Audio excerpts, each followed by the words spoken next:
আসসালামু আলাইকুম। আমার চ্যানেলে আপনাদের সকলকে স্বাগত।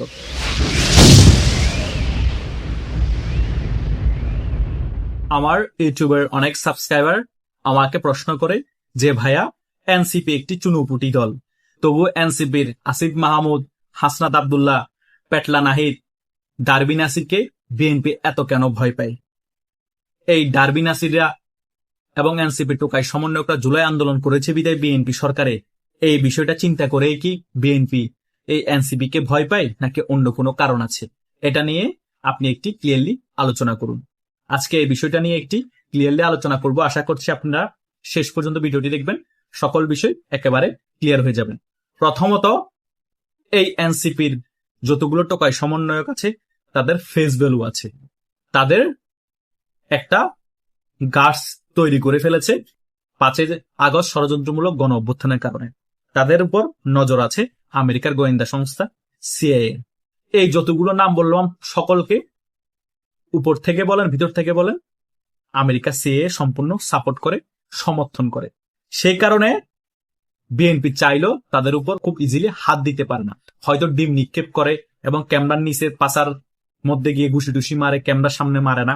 এভাবে কাজগুলো বিএনপি করে। কিন্তু বিএনপি যদি তাদেরকে তদন্ত করে আইনের আওতায় আনতে যায় বা গণধোলাই দিতে চায় বা আহত করে মেরে মেডিকেলে পাঠায়, তাহলে বিএনপির উপর আন্তর্জাতিকভাবে আমেরিকার একটা চাপ আসবে। কারণ এই এনসিপি টোকাই সমন্বয়কদের সাথে ডাইরেক্ট কানেকশন আছে আমেরিকার গোয়েন্দা সংস্থা সিআইএ এর সাথে।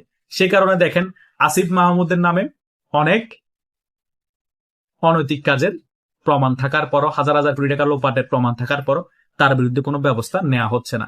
অবলীলায় সে সকল জায়গায় গিয়ে সংবাদ মাধ্যমের সামনে ব্রিফিং করছেন, এনসিপির প্রচার প্রচারণা করছেন এবং তিনি মেয়র পদপ্রার্থী হবেন সেটাও প্রচার প্রচারণা করছেন। বিএনপি কোনো টু শব্দ করছে না এবং তার গায়ে একটা টাচ করারও সাহস করছে না। তারা চুনুপুটি হতে পারে কিন্তু তাদের গোড়া শক্ত। বিএনপি সেই কারণে বাস্তবে আপনারা যেটাই মনে করেন এই এনসিপি কে ভয় পায়।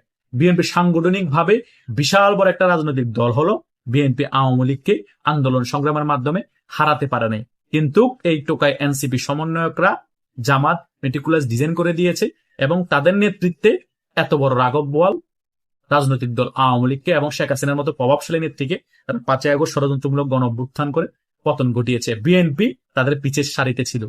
সে কারণে এই সকল বিষয় চিন্তা করো বিএনপি ভয় পায় যে আওয়ামী লীগের মতো রাঘব বোয়ালকে যদি তারা আমেরিকার সাপোর্ট নিয়ে, সমর্থন নিয়ে মেটিকুলাস ডিজাইনের মাধ্যমে পতন করতে পারে, আন্দোলন সংগ্রাম তৈরি করে ফেলতে পারে।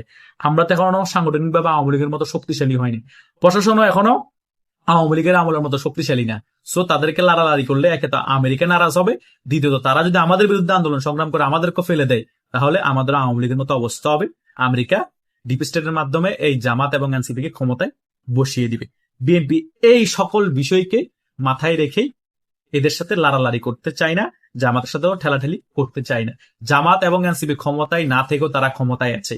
তারা যে সকল আসনের মধ্যে তাদের এমপি আছে তারা একেবারে ক্ষমতায় থাকার মতো যেভাবে প্রভাব বিস্তার করতে পারে এমপিরা সেভাবে প্রভাব বিস্তার করতে পারছে।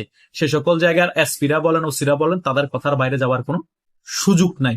এবং সরকারি এমপি থাকলে যেভাবে সম্মান দেয় সেভাবে ওই সকল জায়গার এসপি এবং ওসিরা ওই এমপিকে সম্মান দিচ্ছে এবং বিএনপির উপরের মহল থেকে সেটা বলা আছে।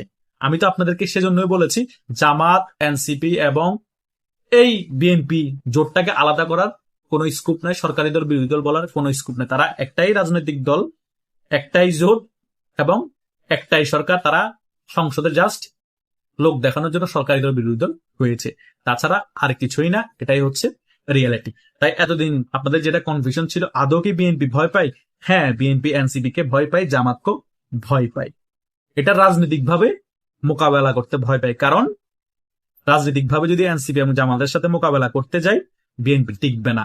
কেন টিকবে না? কারণ আওয়ামী লীগ ফিরে আসবে। আওয়ামী লীগ ফিরে আসলে বিএনপি রেজিম পরিবর্তন হবে। বিএনপি রেজিম পরিবর্তন হলে জামাত এবং এনসিপির থেকেও বিএনপি রেজিম বেশি প্রতিহিংসার শিকার হবে আওয়ামী লীগের নেতাকর্মীদের দ্বারা, বিএনপি নেতাকর্মীরা যারা আছে। কারণ বিএনপি রেজিমের যে অপশাসন অলরেডি 3 মাসে যে দেখতে পেয়েছে আওয়ামী লীগ এবং ডক্টর মুজিবের শাসন আমল, বিএনপির নেতাকর্মীরা আওয়ামী লীগের নেতাকর্মীদের উপর যে দমন নিপীড়ন চালিয়েছে আওয়ামী লীগের নেতাকর্মীরা সেটা ভুলবে না। তাই বিএনপি ভালো করে জানে জামাত এবং এনসিপির সাথে ঠেলাঠেলি না করে আমরা একজোট হয়ে সরকারি দল বিরোধী দলের অভিনয় করে আমাদের 20, 30, 40 বছর ক্ষমতায় থাকতে হবে এবং আওয়ামী লীগকে এভাবেই কোণঠাসা করে রাখতে হবে। তাই মামু ভাগ্নেরা মিলে এভাবে এখন দেশটা পরিচালনা করছে। তাদের প্ল্যান এভাবে যতদিন পরিচালনা করা যায় সেভাবে তারা পরিচালনা করতে থাকবে। এটার জন্য যদি বাংলাদেশকে 10-12 বার বিক্রি করতে হয়, আরো বড় বড় গোলামি চুক্তি করতে হয় আমেরিকার কাছে, সেই গোলামি চুক্তিগুলো তারা করবে। এটাই হচ্ছে রিয়েলিটি। কেউ মানেন আর না মানেন, আমি সত্যটা এই ভিডিওর মাধ্যমে আপনাদের কাছে তুলে ধরেছি। আশা করছি যারা প্রথম থেকে শেষ পর্যন্ত আমার এই ভিডিওটি দেখেছে তারা সম্পূর্ণ বিষয়টা একেবারে ক্লিয়ার হতে পেরেছে। ধন্যবাদ সকল।